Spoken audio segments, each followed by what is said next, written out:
Bismillahirrahmanirrahim. Your Excellency, Sooronbay Jeenbekov, Prime Minister of the Kyrgyz Republic, Your Excellency, Amanbay Kayipov, Governor of Naryn Oblast, Honorable Ministers, Excellencies, students, faculty, and staff of the university, distinguished guests. This is a great day for the University of Central Asia and for me, and for all those who have participated in the development of this university in Kazakhstan, Kyrgyzstan, and Tajikistan. And I know that now is also a very special day for the people of the Kyrgyz Republic and for the leaders and the citizens of Naryn. It is indeed a great pleasure to join with you in celebrating a truly historic moment as we inaugurate the Naryn Campus of the university. It has been a great honor and also a great pleasure for my colleagues and for me to work with all of you in building here in Central Asia a great new institution. Your contributions have come in many ways, through your wise advice, through financial resources, through building materials, and through the energies of local workers. Everyone who has made a contribution will always be a part of this place. You all have our warmest thanks, not only for your generous material support, but also for your friendship and for your vision. Let me mention, too, how honored I was when the President presented to me yesterday this country's esteemed Danakert Order. This award has special meaning for me because it represents important ideals, values that the people of the Kyrgyz Republic honor in daily practice.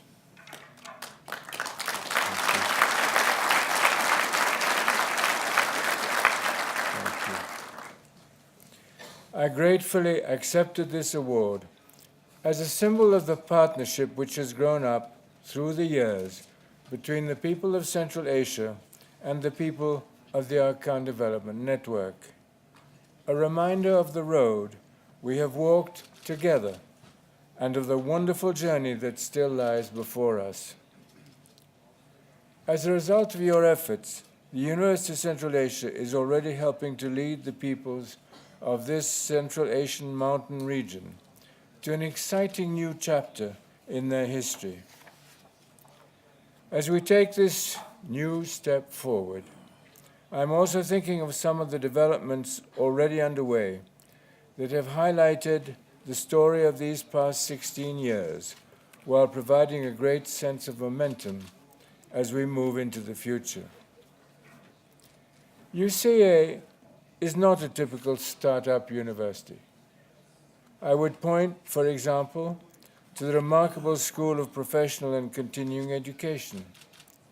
Since it launched its first courses in 2002, it has engaged a remarkable number of learners, over 90,000 in all, ranging from members of parliament to young people from the regions and from villages.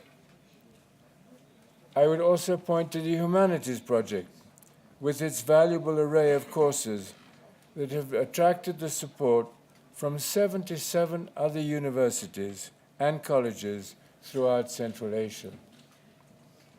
We could also talk proudly about the Institute of Public Policy and Administration, as well as the Mountain Societies Research Institute, two places that are already doing path-breaking research, cooperating with international partners on issues that will be central to the region's progress. In yet another area of learning, the Cultural Humanities and Cultural Heritage Unit's work on the musical heritage of Kyrgyzstan and Tajikistan are harbingers of what can be expected.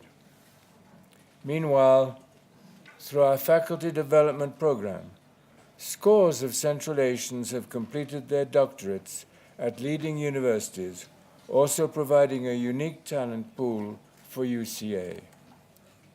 All of these assets are building blocks, which now can help the Naryn Campus to play its own central and vibrant role. This event today brings some wonderful memories for me. It was just 16 years ago that I joined the presidents of the founding states in signing an extraordinary international treaty. It was an unprecedented event. The treaty was then a unique example to the entire world of how these three countries could actually dream together about their common future. And it was also a wonderful example of how they could join hands together across national boundaries to make their dreams come true.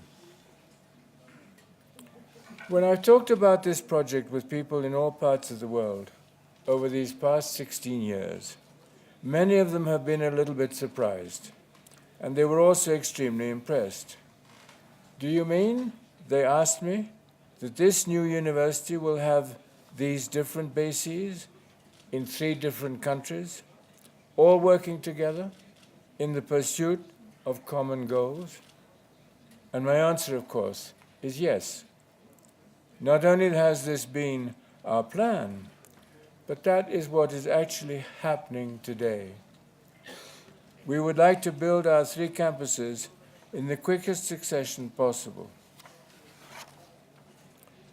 What this university is all about is not only the power of education, but also the power of international cooperation.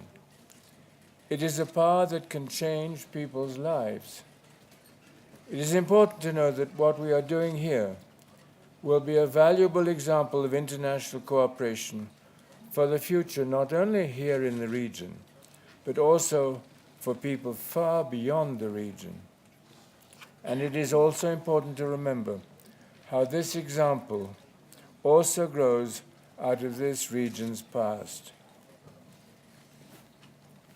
Students of world history, remind us how Central Asia, 1,000 years ago, led the world in trade and investment, in urban development, in cultural and intellectual achievement.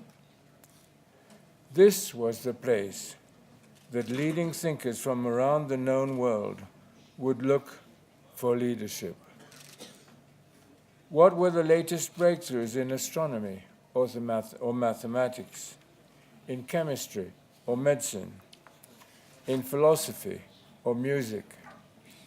This was the place to find out. This region is where algebra got its name, where the Earth's diameter was precisely calculated, where some of the world's greatest poetry was penned. Why did this happen? Why did it happen here? Above all, I would suggest it was because of the quality of openness. By that I mean openness to new ideas, openness to change, and openness to people from many backgrounds and with a variety of gifts. The people of the cities here, even all those centuries ago, joined hands with the people of the steppes, and together they reached out to people who were far, far away. That kind of openness can again be the key that unlocks the doors to the future. This will be true not just for people who live down the road or others who may live over the immediate horizon, but also for people who are even farther away. They are potential partners and potential beneficiaries as we take on the great questions of our time and place. How can we best improve our schools, head off climate change, deal with natural disasters, and advance the public's health?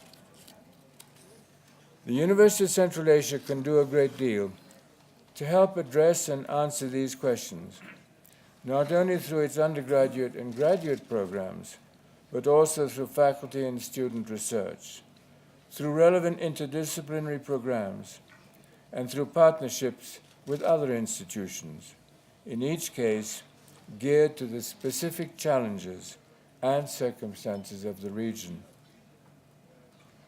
And the impact of what we do can not only be global and regional, it can be local as well.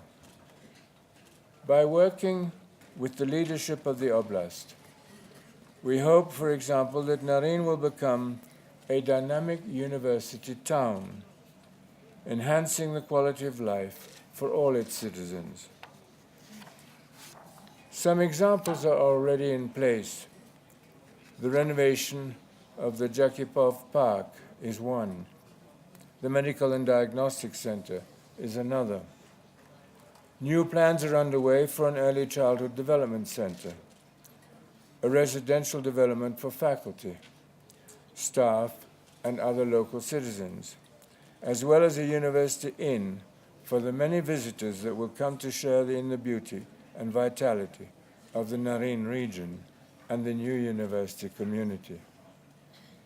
Finally, let me mention that we are also taking some very important organizational steps as we reach this milestone moment in the early history of the University of Central Asia.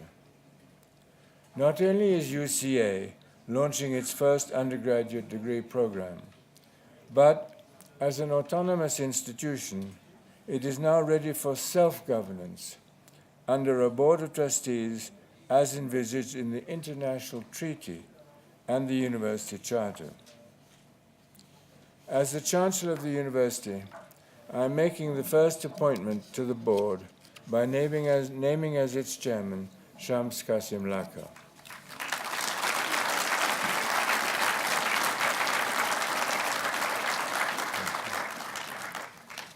Shams has had a remarkable career as a successful leader in the field of education.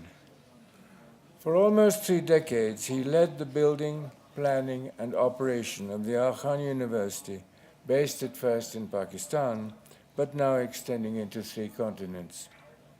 He was also a former Minister of Education, as well as a Minister of Science and Technology in Pakistan. After making his appointment official, we will now also be moving to appoint other trustees as members of that board, a task I will undertake in cooperation with the presidents of the founding states who are the patrons of the university. It is under their leadership that we will now go forward. What we celebrate today is not the first phase of this story of growth and progress, but it is still an early step. Even as we rejoice today, we look forward to the many wonderful steps that are still to come. Thank you.